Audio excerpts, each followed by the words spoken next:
Hello guys! Nakagawa na po ba kayo nitong ating malunggay pancake? Sigurado po ako magugustuhan po ito ng mga bata.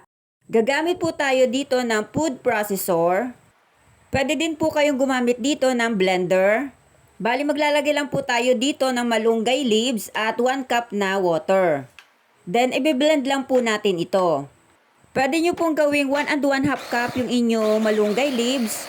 Kung madami po itong stock dyan sa bakuran nyo. Pero para sa akin, tama na po yung 1 cup kasi pag medyo madami yung ating malunggay leaves ay papait naman po ito. Isasalin lang po natin ito sa isang lalagyan at dito na natin pagsasamahin yung lahat nating mga sangkap.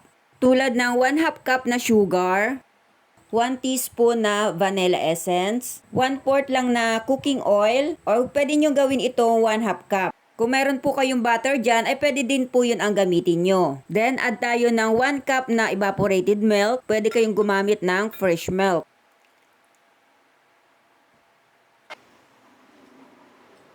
Then, yung ating dalawang itlog.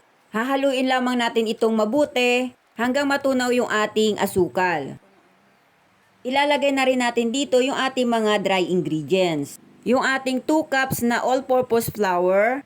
Sasalain nyo po ito. Then yung ating 1 tablespoon na baking powder, ito yung magsisilbing magpapaalsa sa ating pancake. Hahaluin lamang natin itong mabuti hanggang ito ay maging smooth. Rest lang po natin ito for about 30 minutes. Magpainit ng kawali. Mag-brush lang tayo ng konting oil sa ating pan. Saka natin ilagay yung ating butter. Dapat mahina lang yung apoy natin dito para hindi ito masunog sa ilalim. Kapag nakita mo nang nagbubutas-butas na ito, ay pwede na nating baliktarin. Lutuin pa ito ng 20 seconds, saka na po natin tanggalin.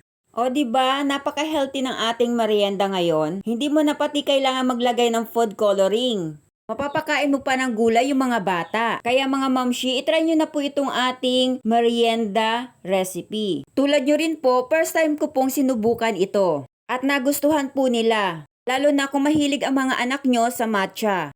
Halos magkalasa lang kasi sila ng ating malunggay leaves. Para updated po kayo sa ating mga bagong upload, i-follow nyo lang po ako sa ating page. Marami pong salamat. God bless everyone!